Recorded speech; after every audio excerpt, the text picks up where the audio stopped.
Listen, everybody needs a fairy godmother, you know? Just somebody to look out for them. Some people call me their fairy smoke mother, others their internet big sister, but you can call me Hannah, the host of Smoke Sesh. So come hang out, let's light up and talk everything there is to life. The good, the bad, the ugly, the embarrassing. I've got a story for it all.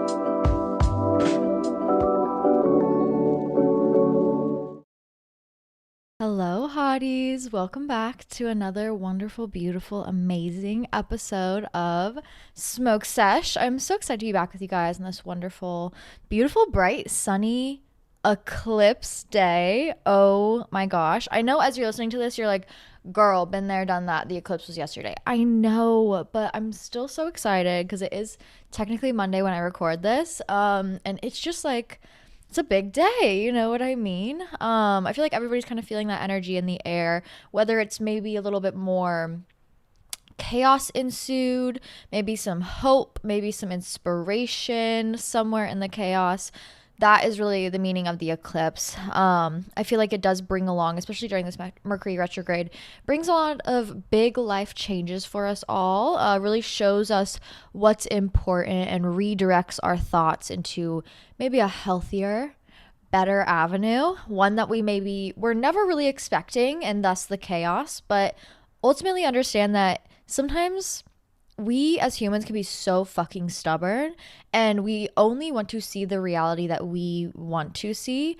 And the universe will be quick to come and show you what actually needs to happen, especially when you need it most, and especially during astrological times like now. So, pro tip, really just lean into the chaos if you can. I really did not realize how fucking pale I am. I will be self-tanning directly after this. Anyways, you like my outfit? So cute, little cute flowy top. Wow, really pale. And some denim jeans, not sponsored, but I did get them from PacSun because at my new job, they're like literally wear whatever you want. Like, as long as it's not like inappropriate, like as long as your pussy's not hanging out, like, girl, go for it. So I was like, let me use that as a little excuse to do some online shopping. Let me use it as an excuse for some impulsive purchases. Anyways, yeah, love. Put on a cute little outfit for you guys. I'm probably gonna go, it's still the morning, but I'm probably gonna go to the park after this, go check out the eclipse, go try and view it. I sent my boyfriend on a scavenger hunt this morning to go try and find some glasses if there are any existing in Kansas City at this very moment. He will be finding those for us, so then we can go experience and enjoy the eclipse together. My friend is actually in Austin, Texas right now, which is in the path of totality. And it's really cool because the last eclipse I experienced was freshman year of college. And I feel like during that eclipse, I was coming to a lot of realizations about myself and building my self identity and simply taking the time to be like, okay, wait, I am not like a human living under my parents' roof doing whatever the fuck they tell me. I'm actually a human who can make my own decisions and express myself in a adult manner and make adult decisions for myself. Wow, scary, exciting, new times. And although I'm not starting college, I still am feeling that same experience, but maybe at like a more intense and higher level. Now that I'm older, I think that was about 5 years ago, I want to say, was the last like big solar eclipse that I experienced. We were not in the path of totality back then. I don't think we are now either. But it's so interesting because with the eclipse, it's completely covering the sun. It's completely blocking out things that maybe we are blinded by, and really showing the shadow of what we need to see, which is why this is a great time for really a lot of internal work and asking ourselves, like, are we where we want to be? What the fuck do we need to do? What have we not been seeing? What do we need to see for what it truly is? What lessons do we need to learn? What do we need to leave behind? What do we need to pick up? Like, where do we want to fucking go? How the fuck do we want to get there? And also understanding that we can only get there through ourselves. We only have one option in this life, and it's to make the choices that we want to make the life that we want to make. And if you don't actively make those choices, you will never get there. We are the conductor of our own lives. Although the universe does sometimes step in and redirect us when needed, and you might be feeling that especially during this Mercury retrograde season and eclipse season. Understand that it's coming from a place of betterment, and you will be better for it, and life is just going to get so good from here on out. This is not a time for rituals. This is not a time for manifestation. The energy right now is way too chaotic, okay? You really just gotta lean into focusing, redirection, reevaluating, taking a moment, maybe doing some journal prompts. I uploaded some really fun journal prompts on the Patreon if you want to go check it out, especially eclipse ones. So do not manifest. Do not do any moon water. Do not do any crystal charges. Do not try to do any rituals of that sort of sense, because the universe is in a very chaotic state, and it might take what you want, but you weren't direct enough, and it might give you the complete opposite. So let's just chill, let's just relax, let's just watch as things unfold and do our best to manage through them. That's really all you can do, especially during kind of a very chaotic time. Really just try and persevere, see the light, also see the darkness for what it truly is. Take the opportunities that come to you and really take advantage of your own life. Make sure you're the conductor of your own train. But anyways, I've really been doing that for some reason. I don't know why. I was like, yeah, let me get a fifth fucking job. But I've been working overtime. I've been having a great time. Thank you to everybody who ordered some more baby teas. They will be shipped out this week. If you want to get your baby tea, Instagram.com/HannahMarlene, link in bio. You can go shop my website and get your Got Weed baby tea from there. I still have hoodies, and I have some other fun things coming out, like mugs, some lighter cases, maybe some tote bags. I also want to release some new hoodies. I have some new designs going on. I don't know why my brain was like, I need to go to school for graphic design. I sat down with my dad the other day, and I was like, as you know, eclipse themes, you're rethinking your life. You're like, did I make mistakes? Do I need to restart? Do I need to do all this? Blah, blah, blah, blah. One thing that I've really been questioning for myself recently is like, oh my God, I really should have graduated college. I really regret not getting my bachelor's degree, just because so many people around me have it. And it's such a title that it's like, everybody around me has it, that I also want it. Where is that stemming from? Is it a societal pressure? Is it just a need for academic validation? Is it need for parental validation? What is it? I don't really know. It's probably a conglomerate of all of those fucking things. And as you guys know, I dropped out twice. So I had a heart-to-heart with my dad yesterday. We were just hanging out outside, doing whatever. He was helping me fix my car. And I was like, I've really been thinking about going back to college. I've really been thinking about going to school for graphic design or something art related. And he looked me in the eyes and he's like, girl, you don't have to go to fucking college for that. And he is the only person in my life who's been well, him and my mom, obviously, who have been college, go to college, go to school. I'm like, I want to go to school for graphic design, but holy shit, school's so fucking expensive. The art school I went to is $40,000 to $50,000 a year. I don't want to be in debt for the rest of my life. Hello. And I was like, it's a great opportunity. You're going to make great connections. There's so many benefits to college. I'm not saying if you're in college, you should drop out. I really regret dropping out. That is obviously something that I'm rationalizing here, is me having regrets from leaving school early. Please, if you're in school, see it through, follow through. You will be so much better for it. I really regret dropping out. Now I'm thinking oh my God, should I go back? And he was like, you do not need to go back to school. If you want to go for nursing, yeah, you got to go back to school. If you want to go be a doctor, yeah, you need that bachelor's degree. If you want to be in the tech industry, you need certifications of some kind.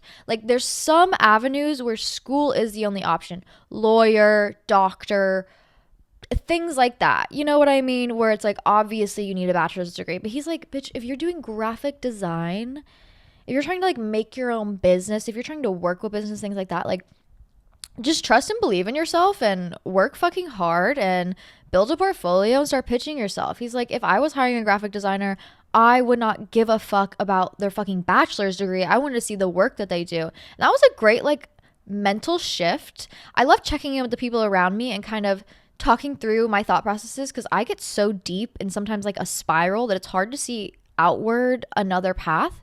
And it was really great talking to him, because he was like, I know you're on this, you want to take this one path, but maybe it's not the best for you. Maybe you have all the tools and the skills you need to create the life you want to live. You don't have to take the traditional avenue of everybody else. You just need to, of course, work hard and push yourself a little bit harder, and I think you can get where you want to go. So that was a really fantastic conversation to have. Sometimes it just takes a little bit of belief and trust and hard work for you to create the life of your dreams, and that's something that I've really preached to everybody, because I am living the life of my dreams. Of course, I want to evolve and grow and keep growing into a new version of myself and keep living the life of my dreams throughout the years to come, but it's going to take a lot of hard work, determination, and trust in yourself and belief in yourself.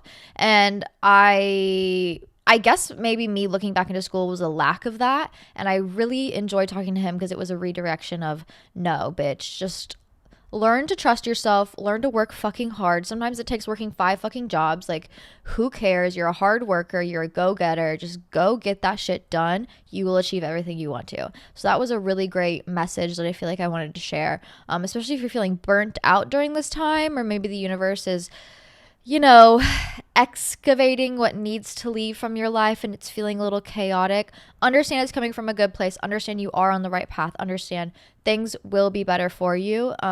Trust in yourself, believe in yourself, keep working fucking as hard as you can.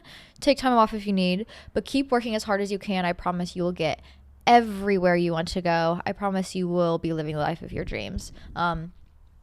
So yeah, little eclipse themes for you there. But yeah, I've just been really working a lot, taking accountability for my life and kind of observing, especially looking back on where the last eclipse was. I'm kind of just looking at those years and like, what was I doing in between that time? And, was I really living my life to my full advantage during that time?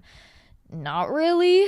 Went through some lessons, broke up with some people, whatever. And now it's like, okay, I'm at another great starting point. Or I have to see it as like a new beginning instead of like a restart. You know what I mean? You got to fuel up on that new beginning energy, fuel up on that excitedness, that lust for life, and just go after everything you want. I promise. If you take a risk, the universe will reward you.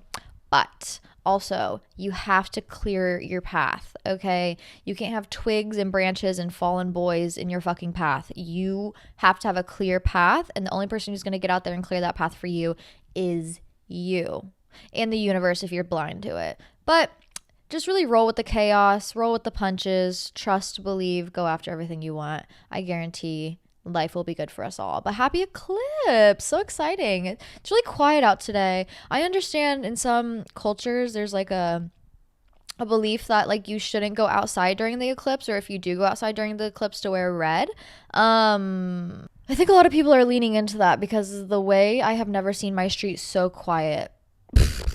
Bitch, usually it's fucking loud as hell when I'm recording. Also, it's a Monday. Maybe everybody's at work. That part. But yeah, I've just been working, enjoying life.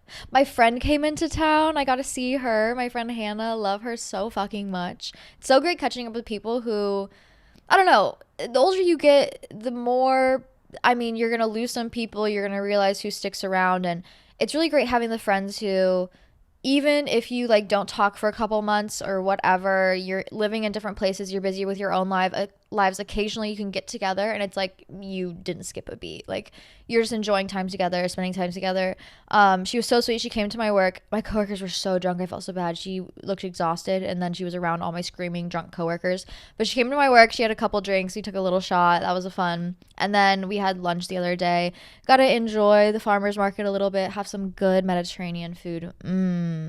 So good. I'm like fantasizing about it right now. It's my favorite. I got my nails done. You guys want a nail shot? Here.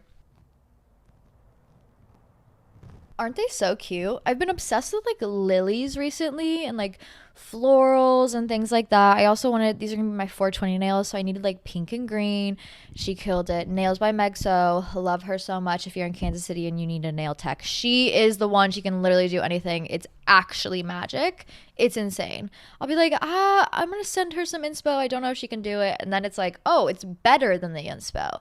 Okay. And it's like and honestly, girl, you need to raise your prices if you're listening to this, because your work is worth so much money. That's why I tip her fat every single time. I'm like, girl, let's raise those prices a little bit. Like, you got to get your payout. Anyways, I know why you guys are here. I know you have so many questions on your mind. I know you're probably feeling the chaos a little bit. And I just wanted to maybe settle some worries you have in your mind and help you get through them the best I can.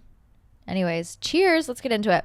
Someone said tips for the talking stage. I have a fat crush and I think he does too, but I can't mess it up. I love a talking stage. I do. In fact, I think I thrive in a talking stage. Maybe it's my personality disorder, my need and physical desire to please others. But I love a talking stage because it's like when you get to kind of like not pretend, but both of you guys are putting on like your best version of yourselves. Okay, you're playing a little pretend. You're like stepping in physically to the best, most angelic, goddess like version of yourself, because that's how you want the other person to see you. Of course, I mean, I think sometimes it can be a little manipulative, but only if you have malicious intent. But I do think there's a naturalistic human desire to want to impress people that you maybe want to have a romantic relationship with. And I think that's cute and so fun, and you should absolutely lean into it. Like, I think through talking stages, I have like lived so many different lives and become so many better versions of myself, because it kind of forces me to be like, okay, wait, let me clean up my fucking house. Let me go shave my legs. Let me cut my bangs. Let me dye my hair. Let me, get into yoga. Let me try on so many different types of hats that I want to try on. Let me figure out how I want to express myself in the best, most positive way possible. And even if that fucking talking stage doesn't work out, you come out of it being hotter and sexier and more trusting and just better than you ever were before. And I'm not saying that it should take being in a talking stage or seeking romantic attention to do that, but shit, if you're there, you might as well lean into it and get something out of it. Do you know what I mean? Like, fuck it. But I think people see talking stages as like scary, like I need to win them over, I need to have them desire me, blah, blah, blah, blah, blah. It should be like a push and pull. Do you know what I mean? Like, of course you should have that desire, but that other person should also have that desire. That other person should also want to be the best version of themselves for you, want to show up for you in the best ways that they possibly can. And if they're not reciprocating that, then I don't think it's worth it. You both need to be in that like holy ground area of, I'm stepping into like a godlike version of myself. They better be doing the same, so then we can exist on this like beautiful angelic plane together and experience this talking stage, and just like the dreaminess of falling in love together. And I feel like this is where you go from talking stage to situationship. I think situationships are way too one-sided. Like, maybe you're stepping into that desire, but the other person isn't. And then you're left chasing, and then you're left feeling like you're left with like a hole in your chest in some sort of way. But if you look at talking stages and situationships as like, oh, I'm just becoming a better version of myself, they also should be becoming a better version of themselves, we should both be equally trying to impress each other, and share our lives with each other, then I think you will come out on the other side of it like either so madly in love with each other, or at least a better version of yourself, and a more understanding version of yourself as well. So I don't think you'll mess it up. I genuinely believe as long as you're stepping into that goddess self, and really just putting yourself out there and sharing your world with the other person, they're either going to fucking get it, and then you're going to fall madly in love and get married and have babies. No, I'm kidding. Well, maybe, shit, depending on what you're looking for. Or they're just not going to fucking get it. The vibes are not going to sync up, and that's okay. Let that person fucking go. You should only desire people in your life who are willing to be there, be better, show up for you, and truly just make sure that you're having a shared experience. Do you know what I mean? Not taking advantage of the other person, but really just trying to share in that love with each other. I think it's so beautiful. Yeah, I love a crush stage. It's so fun. It really is. You just feel so connected to yourself. You feel so connected to the world around you. Your emotions are heightened. You're having some bomb fucking sex probably. You're going on dates. You're experiencing childlike wonder and appreciation for the world again. Not that you can't have that outside of a relationship or outside of like a situationship, but it's definitely present in that sort of talking stage as well. But just lean into it. Have fun. Get creative. And even if you don't, end up in a relationship, there's always something you can take from it. Whether it's something you learn from the other person that you're like, oh, they're cool, I like the way they do this, or they're cool, I like this about them. You can like kind of steal that and make it your own. Also, that means men are probably going to steal your personality, but whatever. It just means they're a fan. But, you know, you can learn different small things about life from these people, whether it's a relationship or a friendship or whatever. And you can take that with you and adapt that to your own life. And I think there's so much to gain out of just like meeting and talking to people and getting to know them and kind of stepping into that best self. So keep it positive, keep it happy, keep it fun. It's really all the advice I gotta give you. Not a question, but I got into my dream school. I feel like your podcast has kept me sane during this past chaotic year. ILY, UCSC is the school. Oh my God, congratulations. When I was going through my little chaotic panic state of looking at colleges, I did look at UCSC, and the acceptance rate is so low. So low. So congratulations is actually fucking insane. I'm so proud of you. I'm glad I could be on this journey with you. Hopefully you keep me along in your journey. Keep sharing updates with me. Hope to hear from you. But congratulations. That is so exciting. Big eclipse energy, you know? Finalizations, realizations, hope, dreams, building onto that. Keep the positive energy going. Someone said learning to be okay with social situations being awkward and not judging myself for it. Real, like we're all human. You've heard me probably go on a tangent and then be like, what the fuck did I just say? Or say some weird shit. I don't care because guess what? If you hear something and you're like, oh, that was embarrassing for her. Oh, that was so embarrassing for her. Girl, why are you perceiving me that way? Because we're all human. We're all going to have weird, embarrassing moments. Like, who cares? Have a little laugh, move on. Because you don't want that happening to yourself. Do you know what I mean? So if you're sitting here constantly judging other people, like, oh my God, that was so embarrassing for them. Oh my God, aren't they embarrassed that they just said that? It's like, holy shit, it must be hell on earth to live in your brain. If you're judging other people for that shit, oh my God, I can't imagine the prison cell you have created for yourself up here. Anyways, if you're also living in that prison cell where it's like, I can't stop thinking about how I'm perceived by other people, understand that like perception, especially in women, I posted a meme about this. Maybe the meme was a little too deep. But your perception of yourself and constantly perceiving yourself and trying to dictate the way you move and act and think and speak from a third person perspective is a male perspective, and it is from like a male validation perspective. So free yourself from the patriarchy and from that male validation. Actually, let me find that quote for you because it was a blurry meme and I don't know if many people read it, and it was so good. A woman must continually watch herself. She is almost continually accompanied by her own image of herself. While she is walking across a room or while she is weeping at the death of her father, she is scarcely avoided envisioning herself walking or weeping. From earliest childhood, she has been taught and persuaded to survey herself continually. One might simplify this by saying men act and women appear. Men look at women, women watch themselves being looked at. This determines not only most relationships between men and women, but also the relation of women to themselves. The surveyor of woman in herself is male, the surveyed female. Thus, she turns herself into an object, and the most particularly an object of vision, a sight. Anyways, the meme was, no, you don't understand. I have to be the hottest person at the grocery store. Literally, like, free yourself from that prison cell. Who cares if you say something wrong? Who cares what you look like? Who cares what you act like? Stop that third person perspective, because if you're constantly in that third person perspective, you're constantly in a performance mindset. And it's okay to be in the performance mindset when it is something beneficial. Like me sitting down here. Of course, I'm going to be a little bit more of a performer than maybe when I'm just chilling with my friends smoking. Honestly, actually very similar here, like very chill vibes. But maybe your performance is like, okay, I have to give a speech, I have to go do something, I'm a model, I got to go perform in that sort of way. That's okay. But your overall daily life, you should not be living in the constant fear of being surveyed. And it's okay to have like weird, embarrassing experiences and social awkward situations, but understand it's only awkward if you make it awkward. It's only awkward if you're perceiving yourself in that surveyed state. It's only awkward if you are the one constantly perceiving, thinking, overthinking about what the fuck happened. I guarantee no one is thinking about you as much as you're thinking about yourself. Ever.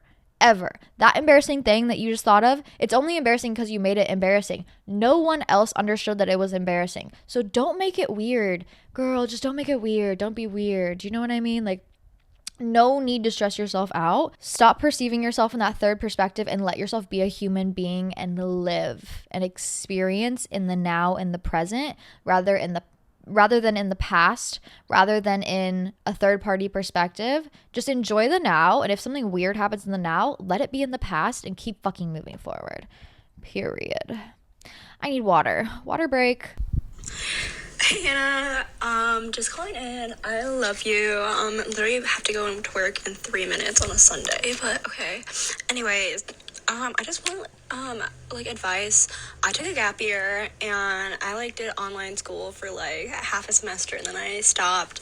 And now my parents are it's time for you to actually think about your future and what you want to do next semester. And I am currently planning on going to our local college, but I don't know. I'm just really nervous that I'm not going to finish. But I know that if I stay here, I'm gonna be motivating myself to keep on finishing college. But I don't know. I just would like some advice or anything, any tips, suggestions. I know that you have been talking about college a lot recently, and I know you always say to stay in school, but it's just so hard for me as somebody who literally hated all of high school and was had a total of 300 absences. So I had 300 absences for my junior and senior year of high school, and yeah, I just really do struggle with school a lot. Although I love learning, I want to major in politics and I love that stuff, but I don't know, it's just so hard when it's not politics and what I want to be learning about. So yeah, if you have any advice,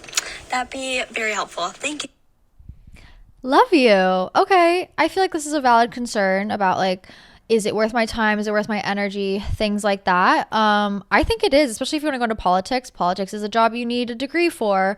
And consider your degree as a commitment to yourself. That's one thing that I felt like I was missing from college and not going, is I felt like I gave up on myself in that sort of way. And everybody who did finish was not giving up on themselves. That's not how it works in the real world. But I do think a completion of college is a completion of self and a commitment to yourself. So start viewing it in that sort of way. I know some of the classes suck, or I'm not interested in this thing or whatever, but that doesn't mean that it's not going to ultimately add to you. I fucking hate math, but guess what?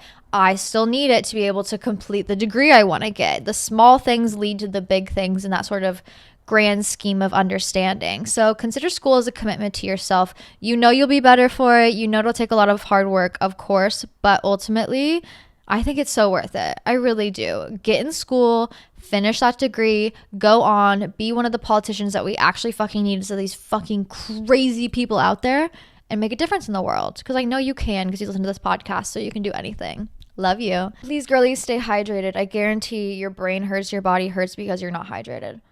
Actually, my brain hurts because I think I have the wrong contacts in today and my eyes literally can't focus. Anyways, someone said I started smoking cigarettes and I don't know how to feel about it. I love my weed, but IDK. What do you mean you started smoking cigarettes? Honestly, I would rather see a baddie with a cigarette in her hand than a fucking mango peach flavored jewel that you can play a video game on the side of.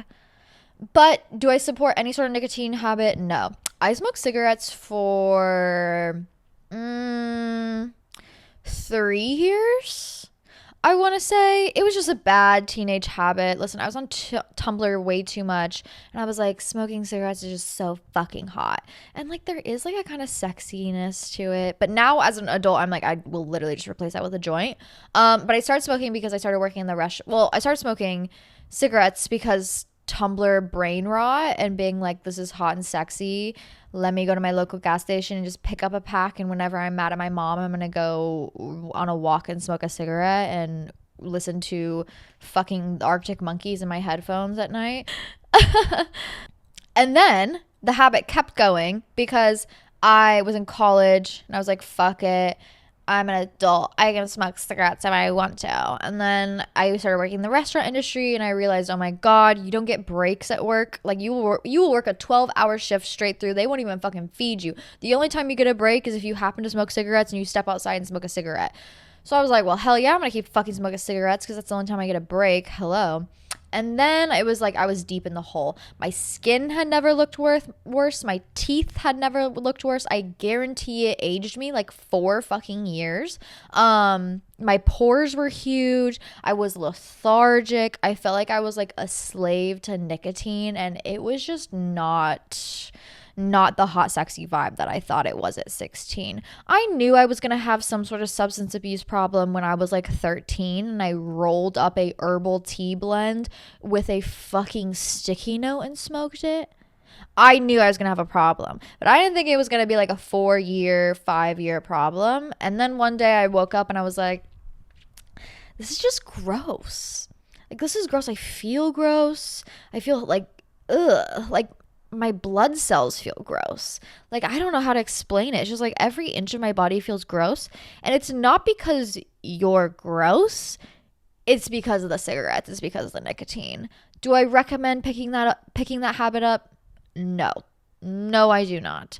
I also think if you have a hard time quitting nicotine in the sense of vapes, where it's like sugar lemon iced tea flavored and I could smoke it anywhere because it's just a fruity scent.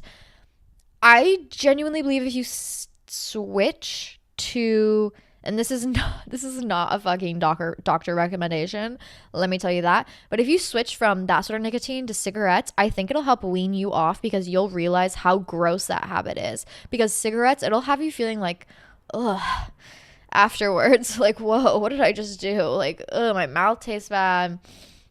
Sure, you got your nicotine high, but at what cost? They smell bad, so you can't like do it in your room. You have to like go outside away from people. I think it's a really great way to like break that vape habit. But do I recommend you picking up a pack of cigarettes if you've never smoked nicotine in your entire life? No. Stick to the herbal blends, stick to the hemp pre-rolls, stick to a CBD pre-roll if you need that like hand to mouth connection. Fantastic.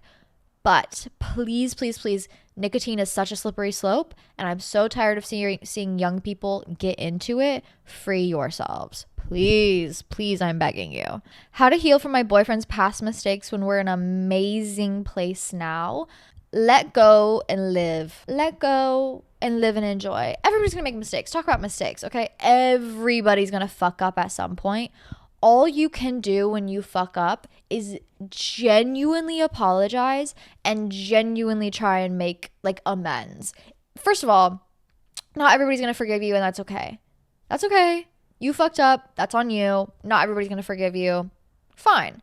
But you can still try to amend the situation the best you can, and that's not going to happen with just like one apology. It's going to happen with behavioral changes and continuously showing up over and over and over again to show that you are not that same person, to show that you will not make that same mistake. So if this is just like a past mistake that happened and he has shown up and he has genuinely apologized and he has genuinely made change, and it sounds like he has because everything is all capitals amazing, then I think it's just past anxiety, which is real and valid. And of course, you can have past anxiety about a way that you were hurt. That's totally fine. But I think the way to kind of work through that is to stop and be like, okay, this person hurt me in the past, but what have they done to make it up to me?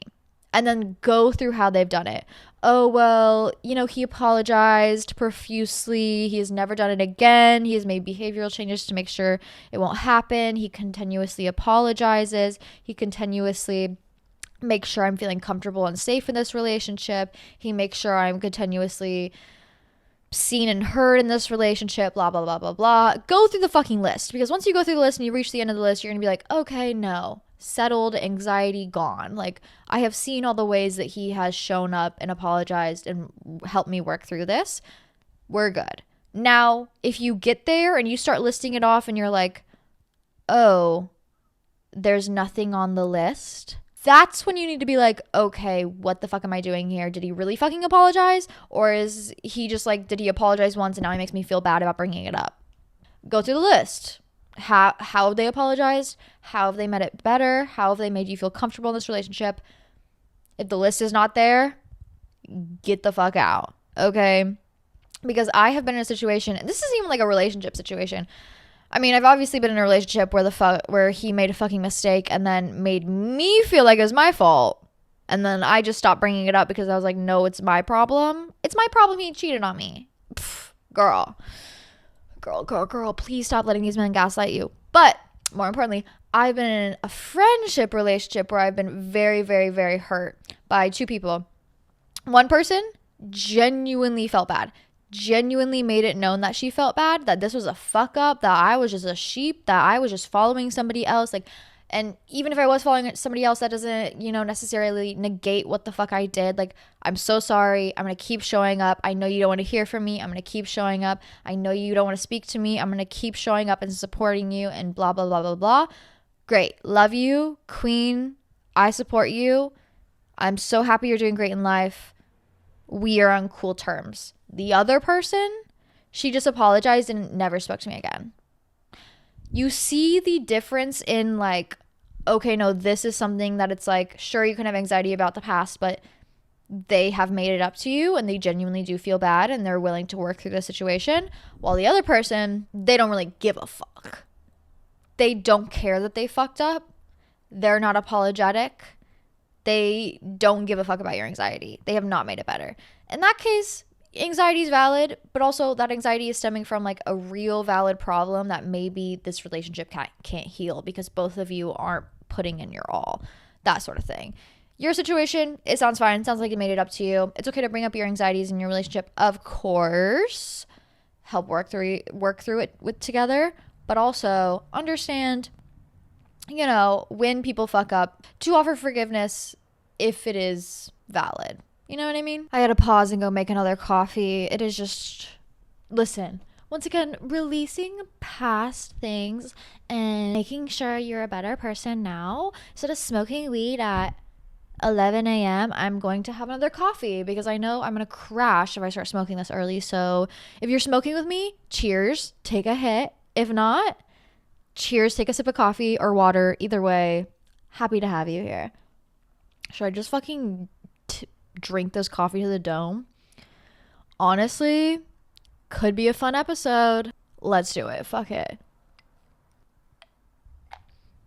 Crazy seeing growth because like in the past I'd be like still rolling from the night before and then I would probably just like keep smoking throughout the day and then sleep all day and then wake up at night and do it some more and then take shots. Now I'm like, let me chug an espresso oat milk to the dome, and instead of vodka shots, I'm taking ginger turmeric shots. Who am I? No one tells you about the identity crisis you have once you come out of like bad habits. Because when you're like in bad habits, those bad habits are your personality trait. That binge drinking, that's your personality trait. Oh, you rolling on Molly all the time? That's your personality trait. Like, if you're a druggie, that's your personality trait. If you're like a shoplifter, that's your personality trait. Like, that's kind of like what you build your identity off of. But then once you start like healing and recalibrating into a healthier person, you're like, oh wow, I need to form a identity not around substances. Wild. How the hell do I do that? Not my whole identity on here being about weed, but honestly, weed has really been a beneficial thing for me and not necessarily something that has been really, really unhealthy. Of course, you can have unhealthy experiences with weed, and I will never be a person who's like, weed is only good for you. But it's a substance. You can be addicted to fucking, once again, caffeine the same way you can be addicted to anything. It's all about how you use it, why you use it. For me, weed's the one thing in my life that I'm like, very positive outcomes from it all around. Thus, the identity around Smoke Sesh. Did you guys know that the name Smoke Sesh came from like my Finsta? My Finsta in high school, which I don't know why I had a Finsta in high school because I was more than okay posting crazy shit on my main. I think it was just like a venting page, but it was Smoke Sesh. I don't think I was able to coin that username because that is very sought after. But yeah, I got this name from my Finsta. So it does feel like an adult version of my Finsta. I'm like, let me air my shit online and go over not only my problems but yours as well and help you through it. So very fitting. But speaking of the eclipse, someone said studying in Italy and it's making me want to give up my law school dreams and become a professor here. This is kind of maybe some eclipse realizations, like, okay, we chose a new path, we're seeing new things. It's okay to change your mind, especially if you're like, oh, but I've wanted this for so long. I mean, sometimes go after it if that's truly what you want. But if you find yourself like falling into different avenues that make you excited and provide interest to you, I really encourage you going after those things, because that's what life is about: going out, experiencing, finding what really makes your brain tick, and then going after those things. You can always be a lawyer in Italy, best of both worlds. But yeah, I feel that. I feel like all my friends who go to a different country and study, they end up living there at some point. I have one friend who lived in Spain for quite a while for study abroad, and now he is a English teacher there, living his best life. Shout out to you. Very jealous. But yeah, I think it's good to hear that calling and lean into it a little bit, especially if you really enjoy where you are. You can always transfer schools, keep studying, get your degree, become a lawyer, get a visa. Your dreams can become your reality. It all is all what you make of it. Anyways, should we smoke this bowl? It's like I haven't smoked the whole podcast, and I think we need to. I think we need to. I think it's time. Anyways, cheers, girlies.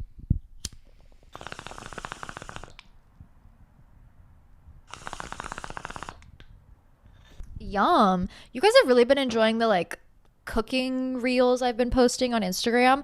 Thank you for all the love. I've been having a really fun time getting like new and creative with it. I made veggie spring rolls on this recent reel. Also shout out to my boyfriend for buying me the weed that I will be smoking today. Advice on kissing.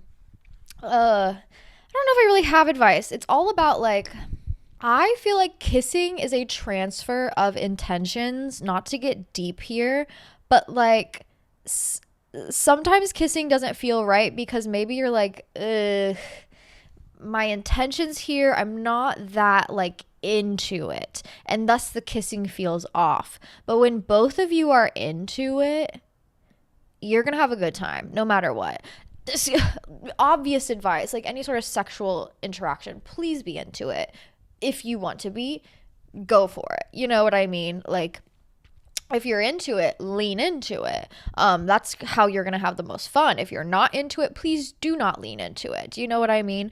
But kissing wise, I would say my pro tips are: make sure you brush your teeth and your tongue. Okay, not too much tongue. You don't want to be like fucking slobbering all over that person. Unless that's your fucking thing, then go for it.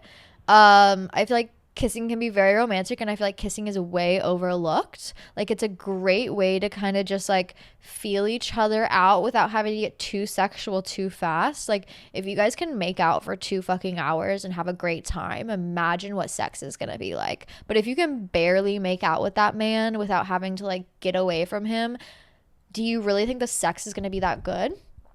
Do you really think the sex is gonna be that good? I've had bad kisses. I've had good kisses. My first kiss was really bad because like immediately he like put his whole mouth over mine and was like licking everywhere, and I had never put my mouth on another human's, and I was just like, ugh, oof. So a bad kiss means a lot. If it's a bad kiss, I say just like, I mean, not to cut something short, but like, you can always teach somebody how to kiss better, always. But if the intentions aren't there, if the vibes aren't there, it's okay to walk away from that. But once again, like, there's no like tips and tricks to kissing. It's all about the chemistry, and it's all about like the give and take and the teasing, a little tongue, maybe a little lip bite, maybe like a pull away, maybe like a, like just have fun with it, experiment, explore, enjoy. Making out can be very fun, and it should be very fun. And you know what? Bring back making out 2024. President Hannah, bring back making out 2024. We're so quick to sex. We're so quick to, no, we're fucking. What happened to making out? What happened to a handhold? Okay, feel the chemistry there, build it up. I guarantee the sex will be really good. I don't really have any tips and tricks to making out other than just like, don't shove your tongue down their throat as soon as you start kissing. Start slow, go from there, have fun. I think having fun is the best advice I can give for any sort of sexual situation. Just like, have the time of your life, girl. Oh, if I was the president, another thing I would make legal is like getting your get back. Like, what do you mean if someone wrongs me, I can't do the same thing back to them? That doesn't feel fair. That doesn't feel right.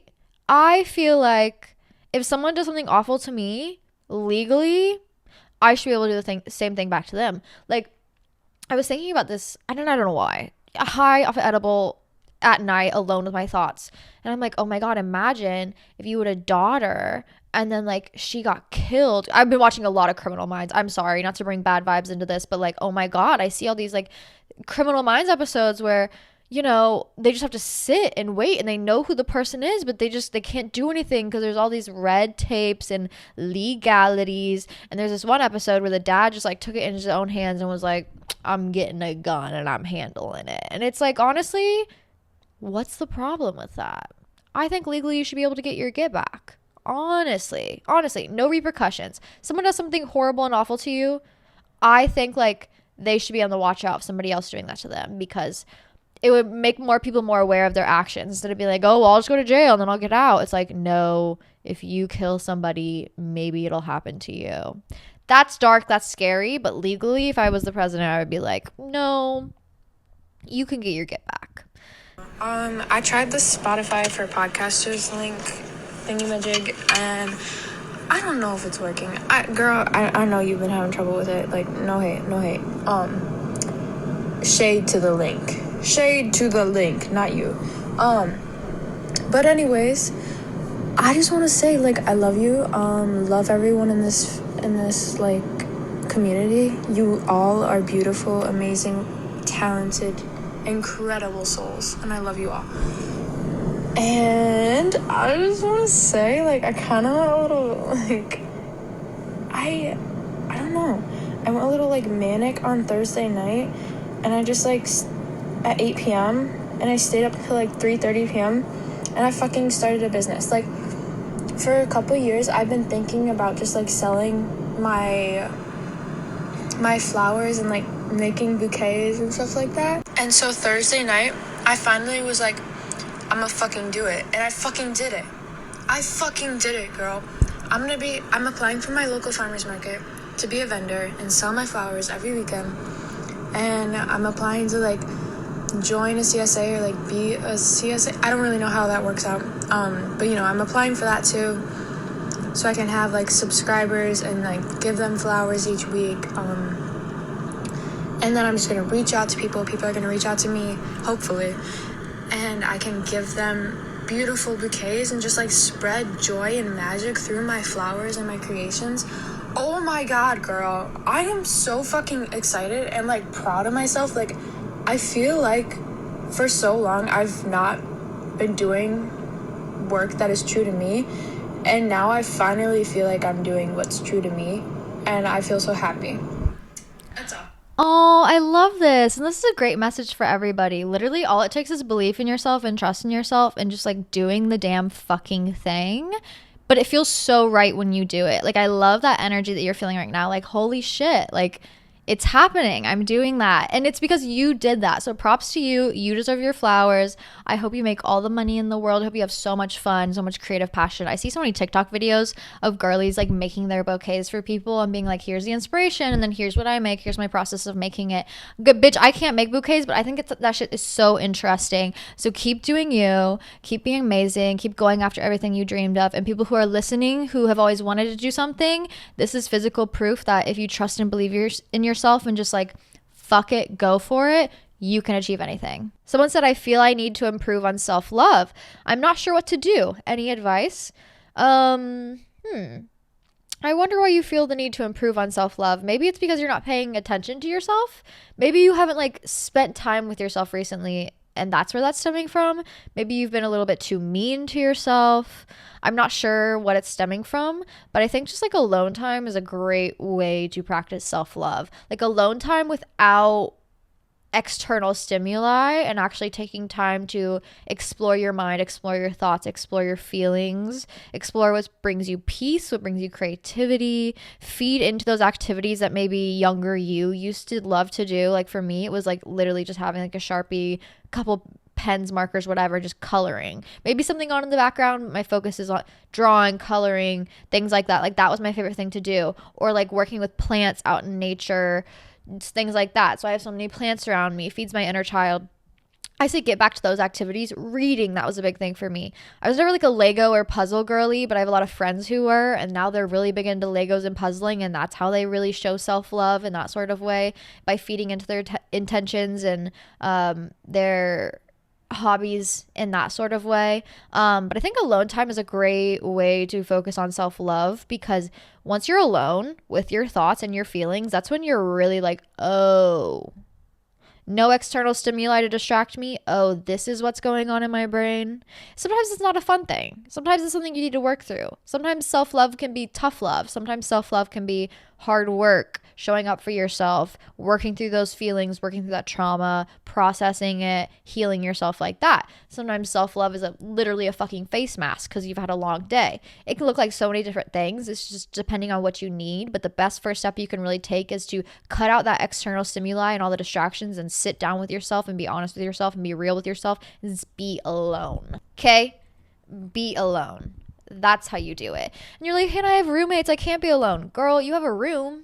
Just be like, hey, I'm going to take some alone time. I'm going to shut my door. Your roommates should not be barging in randomly. I mean, of course, friends sometimes do that, of course. But if you're like upfront, like, I just need alone time, they're not going to be weird about it. My boyfriend, I'll be like, I need to be alone. Go fucking skate with your friends. I don't know. Get out. Not me kicking him out. Not like that. But I'm like, I'm being forward with you. I need alone time. And he's like, yeah, cool, whatever. Very simple. Like, even if you feel like you can't have it, you can. You can always make alone time for yourself. And then I feel like once you get alone, that's when you realize how deep the work needs to happen. Sometimes it's surface level and it's like, I need to show self-love physically because I've been neglecting myself physically. I need to trim my bangs. I want to do a face mask. I want to take an everything shower, honor myself that way. Maybe it's oh my God, I've been neglecting my self-love spiritually, spatially. I need to deep clean my house. And through that way, I'm going to show self-love through the things around me, through appreciation of life, through appreciation of home. Maybe it's like a internal work through the thoughts, the scariness, the darkness up there. Either way, any of those ways, great directions to take depending on what you need to look forward to. But I think everybody can always use a little more self-love no matter what, period. Anyways, someone said when I tell him to leave me alone and he unfollows me, like, damn, come back. Real, that part. I used to have a ex who was like, we get in a fight and then he wouldn't talk to me for days. He doesn't like you. No, come back. No, that boy does not like you. If he actually liked you, he'd be like, okay, I'm going to give you your space and you come back to me when, when we need to work it out. Or I'm going to give you your space and then I'm going to give you your flowers and show up for you once you're done with your alone time, whatever it is. That man that follows you, that man gives you the silent treatment. He does not like you. He does not. He's a big, big baby. And girl, you're not a mother. You don't need a big, big baby, okay? Let's smoke another bowl. Why not? Cheers. I don't smoke a lot of bowls on here because I look a little fucking crazy doing it. Like, there's nothing sexier than like a fucking joint. Oh. I just found out my boyfriend has been paying for OnlyFans behind my back. Tips? Okay, can we get toxic for a second? Can we get crazy? Everybody put on your crazy glasses, okay? Put on that crazy fucking hat you have. Let's get wild. This is when my personality disorder jumps out and I'm like, I can be evil. Let's be evil. Do you know what I mean? First of all, I don't know what the boundaries are in your relationship. Me personally, if my boyfriend was paying for OnlyFans behind my back, his shit would be on the front fucking curb. The homeless people would be taking all of it and he'd be coming home to that. That's what would be happening. But also I understand some relationships, it's like, there's an openness, there's an air of openness, and maybe this isn't like a boundary breaker and you're like, that's not that big of a deal. Valid. So happy for you. I'm insane. That shit would piss me off. So I don't know if you've confronted him yet or not. I don't know if you've, broken that information to him. I don't know if you've fought about it. If you have fought about it and you've already brought it up and you've already confronted him, I say if this was like something that happened and this is like a really, really big thing, like a big boundary breaker, this is like I don't know if we can heal from this, you gotta go. You do. And it's not your fault, okay? It sucks when something bad happens and it's not your fucking fault because you're like, holy shit, you just ruined this good thing. How dare you ruin this good thing? And honestly, that's on them. That's a loss that they're going to have to face for the rest of their fucking life, and tragic for them. But you were nothing but amazing, supportive, loving, beautiful. Take that with you. Move on. If you had already confronted him, I would say time to move on, girl, because that's something for me. The paying for OnlyFans is the equivalent of cheating. For me, these are my boundaries. Okay, if you were talking to an ex, because why, I understand like the nuance of it all, having friends with exes, if it's healthy, whatever. Most of the time, it's not. Reality, it's usually not. If you're talking to an ex, if you're in some girl's DMs, if you're liking stories, if you're paying for OnlyFans, if you're paying for cam girls, if you're showing and giving attention to other women, not in like a healthy friendship way. I understand men and women can be friends and have nothing sexual go on, valid. But if you are like showing romantic intentions to someone else while you're in a relationship with me, we're done. We're done. No conversation needs to be had. You knew what the fuck this was. You knew my intentions. You knew my boundaries. You crossed them. I'm not giving you another opportunity to cross them because I've already been hurt once and I don't want to get hurt again. I don't know how you feel about that. That's personally how I feel about it. Now, if you haven't confronted him, let's get crazy. Let's get crazy. This is what I would do. First of all, the screenshots. I would be taking as many screenshots as I can. I would probably message the OnlyFans girl and be like, hey, I found out my boyfriend was paying for all this.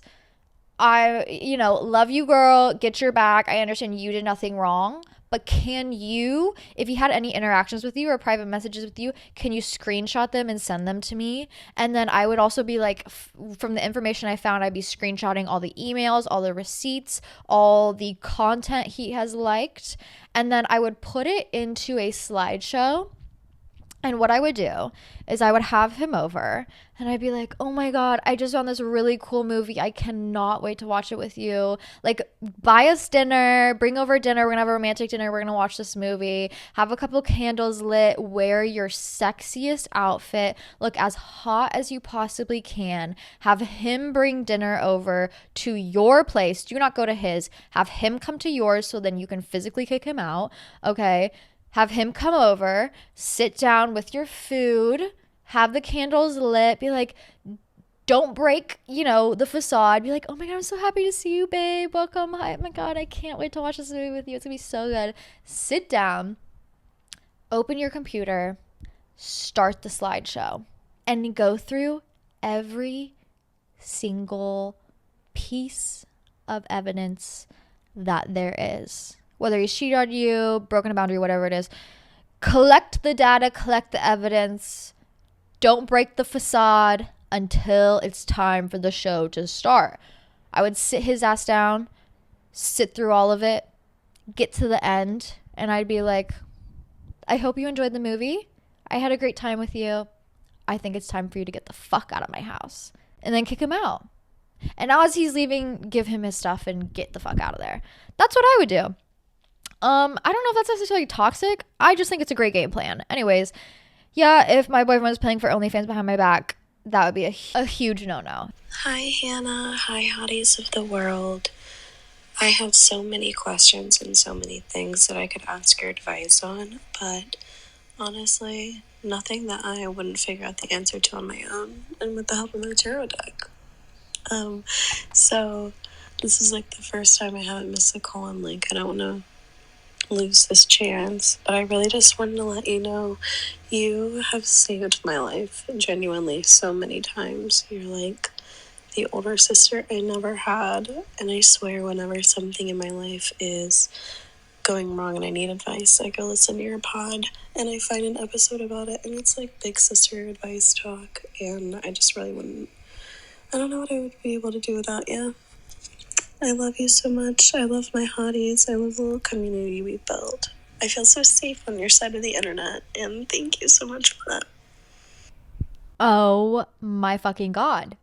Biggest compliment ever. That's all I wanted to do. I want to create like a safe space for the girls, the gays, whoever wants to come to just like be themselves, figure themselves out, because life is all about figuring yourself out and constantly evolving and growing. And that's been one of my biggest goals with this podcast, is just making sure that I am able to accept and be accepting of everybody, whether you fucked up, whether you've been the bad person, whether you've been hurt, whatever it is. Oh my God, the eclipse is happening. It's getting darker out. This is insane. I was like, why did it just get a little darker out? Oh my God. Anyways, I love you all so much. And I just really appreciate you being here and being honest and open with not only me, but with yourself as well. Anyways, I love you so much. Thank you for the kind words. And I hope you have a wonderful day. Love you. Mwah. I see so many posts about like weaponizing competence with men where it's like, I wanted this specific type of ramen. I sent him a screenshot. I sent him the exact fucking name of the ramen. I sent him to the store with my money and he comes back with the wrong thing. Men are not stupid. They just don't care about you.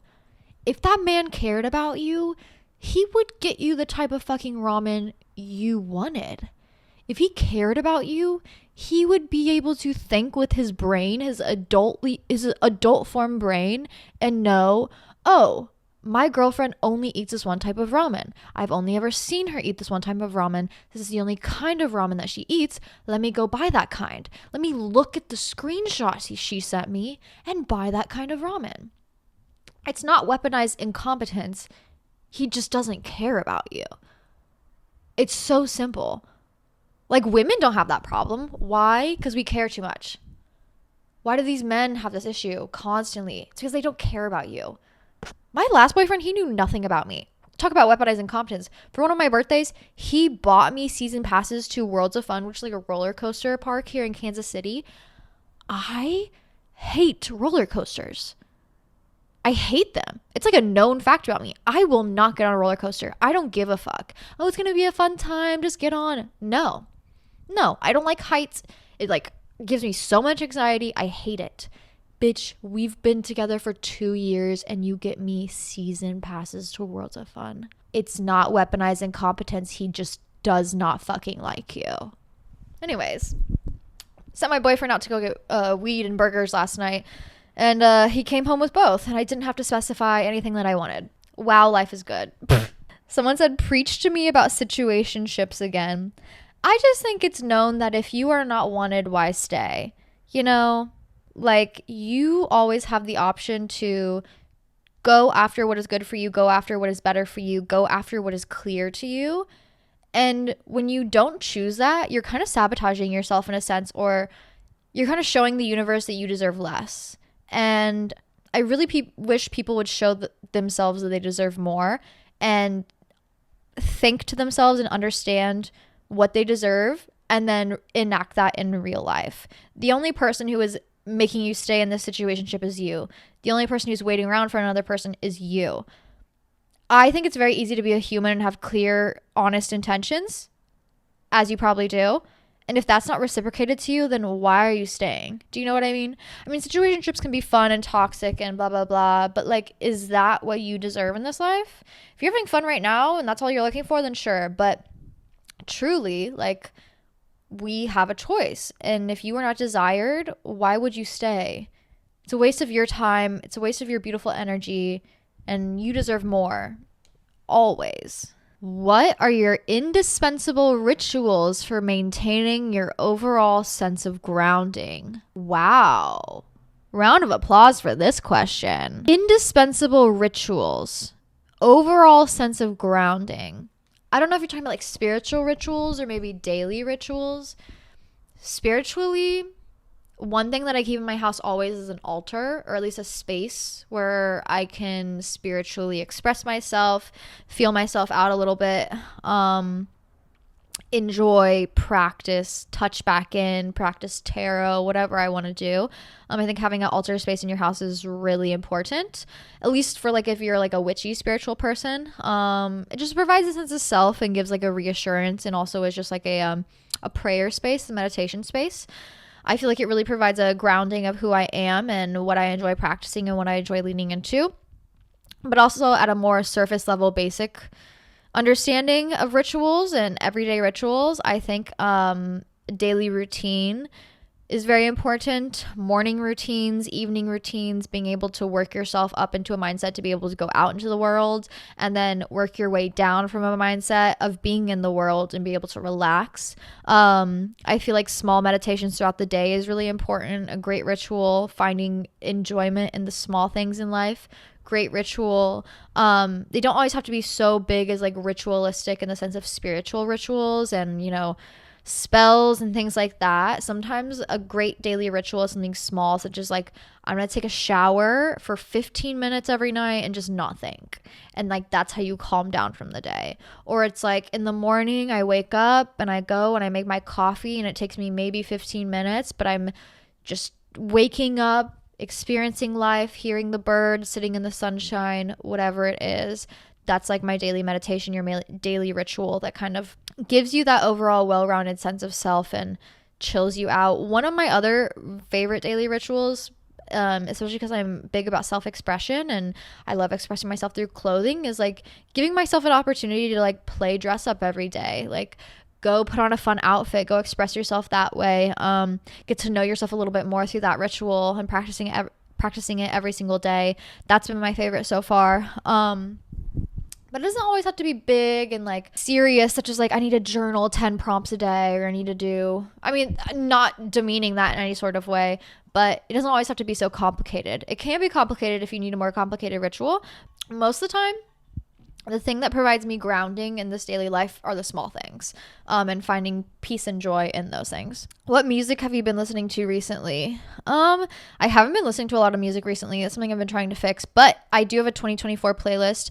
If you look up Smoke Sesh, one word, on Spotify, it's a picture of me in a bunny hat from like 4 years ago. But all of my music, all my playlists are public and on there, and you can check it out. I need to make a new like smoking playlist, but I do have quite a few songs on my 2024 playlist if you want to check it out. Now that I'm healed, every man I go out with is an ick loser. How do I find someone on my level? Whenever you have the ick, it's actually God coming to you and showing you that this is not the man for you. Yeah, that's a real thing. I feel like when you're at a low place in your life, you're really accepting of, and of course you should be accepting of everybody, but you're a little bit too inviting to everybody and you put up with a lot that you definitely shouldn't put up with. But once you actually have like peace and understanding with yourself and you're not willing to budge with that peace or understanding, you will get the ick from a lot of people and you will realize, okay, a lot of these people I don't want anywhere near me. And consider that a blessing, okay? It doesn't mean there's anything wrong with you or you're like too good or there's no good men out there. There are. It just means you're going to have to weed out of a lot now, okay? And that ick is valid. You need to listen to that ick. I don't think a lot of women listen to the ick. I think they're just like, that's an ick and ew, but then they stay. And I'm like, oh my God, girl, you're posting about an ick you have with your boyfriend of 5 years. The ick is he doesn't respect you. Leave, please, I'm begging. Like, oh my God, what's going on? Like, that's not an ick. That's a personality issue. Like, that's a boundary breaking issue. Consider it though, your rose colored glasses are gone and now you have been blessed with true vision and you can truly see what is good for you. Understand your boundaries, understand what you want in your life, what you desire, and do not settle. Please do not settle. Finding someone on your level though is really just going to take time, and the more you focus on yourself, the more they will be called towards you, I promise. But yeah, listen to that ick. And if you don't like a man, there's no reason you need to entertain him at all. You're not a court jester. Ooh, this is a fun question. Someone said, hey girl, I have a ballet related predicament. So long story short, me and my boyfriend of almost 2 years are ballet dancers. I dance in New Orleans. He's in another state, but I'm reuniting with him next year because I got a way better job at his company where he's dancing. Anyway, he's Romeo in Romeo and Juliet. So slay, right? He's such a cutie and gives dorky Leo DiCaprio, and I love. However, he also has to kiss another girl on stage and in rehearsal, and it's not a quick peck. I'm so supportive of him, and I know he loves me, and he's done a good job of reassuring me that he's not into his Juliets, plural, because I'm sure there's like a, I don't know what they call him, but like the backup girl, which I believe. I just still feel so sad and weird about it. what the fuck should I do, girl? I don't know if this will make it to the pod because I'm so early, but like anything helps. LOL. Love you so much. Love you. Okay. I understand how you can, maybe have some anxieties about this, but like you said, he has reassured you and he has, showed to you like this is not, something that I'm doing because it's something that I desire, as in desiring another woman. It's something I'm doing because I desire the role. And listen, for a bag, you can't get in the way of a bag, girl. You can't. You gotta be supportive of the bag. And it's just a cute little kiss. Imagine if he was an actor and he's like, no, I gotta go perform a sex scene. Like, imagine. So put it into perspective. Understand like it's not that bad. It's just like a, quick-ish kiss. A kiss on stage. Cute vibes, whatever. But one thing you can't do as a partner is get in the way of your partner's bag. You can't. Now, unless it's like this is like a deal breaker, like I can never put up with it. It's going to be weird though. It's going to be a little weird. Your partner is kissing someone else. I would just say if you can not visualize it as much as possible, like of course go see his play, whatever. But when it gets to the part where he's kissing, just like privacy, look down. No need to visualize, no need to have that image in your head, no need to see or experience or hear about. Understand it's happening and it's happening on good terms with boundaries involved, but no need to visualize. Go support, but no need to watch that happen in front of you. You know what I mean? Like if my partner was an actor and needed to go kiss another woman in a movie, I would just be like, I'm good. I'm not going to go see that movie. Like if my boyfriend was an actor in a rom-com, I'd just be like, I choose peace. Imagine how Sydney Sweeney's fucking fiance feels. I know he's going through it. That's crazy. That shit is insane. But once again, boundaries are involved. If you need reassurance, he sounds like a sweet guy. Sounds like you can ask about it. Try not to get in the way of your partner in a bag unless it's like really, really, really breaking your boundaries. And of course, do what you gotta do. Leave if you need. If it's a really bad boundary break, then like of course leave if you need. But this sounds like just something that is very casual business related. It doesn't sound like he has any intentions towards any of his Juliets. It's just something that's got to happen in order to make that fucking money. You got to support the money. Have him take you out to a good dinner afterwards for that emotional fucking toll that you got to go through, and live your best life. Because I'm sure if you were that Juliet and he wasn't a Romeo and you got that part as a ballet dancer, you would be like, I got to do what I got to do for a bag. Like not thinking too much about it. I'm not like, I'm not doing this for fun. I'm doing this for the part. It's my dream part. I want to do it. It's a part of the job, part of the gig. And I know your boyfriend will be supportive of you. So it's kind of like you got to give what you would want to get. And maybe one day you will play Juliet and he will have to go through what you went through. But yeah, what a predicament. Oh my God. Also, congrats, ballet dancer. Okay, baddie. Anyways, I love you all. It is literally getting dark out from this eclipse. So my boyfriend's going to come pick me up. We're going to go sit in the park and enjoy this eclipse. I hope you have learned something today or taken something positive from this episode. And remember to spread joy, peace, positivity everywhere that you go. And especially towards yourself. The one person who deserves forgiveness in this life is yourself. The one person who deserves trust and understanding from you is you. Lean into your dreams, trust your intuitions, trust your gut, get out into that world, experience, have fun. Everything you deserve and desire is on its way to you. With that being said, I love you so much. If you want to see more from me, join the Patreon. I'll have like a hour or so, maybe a little less, depending on how much I edit out. On the Patreon, just extra content, posts, journal prompts, affirmations, astrology updates, especially about this eclipse going on, Mercury retrograde updates, and vlogs, things like that. That's on the Patreon, patreon.com/smokesesshawty. And of course, you can see all my extra content on my Instagram, instagram.com/Hannah Marlene. And yeah, I keep you updated on my life there, and podcast updates will be there as well. But I love you all. I'll let you get going with your beautiful day, and I'll see you all next week. Mwah.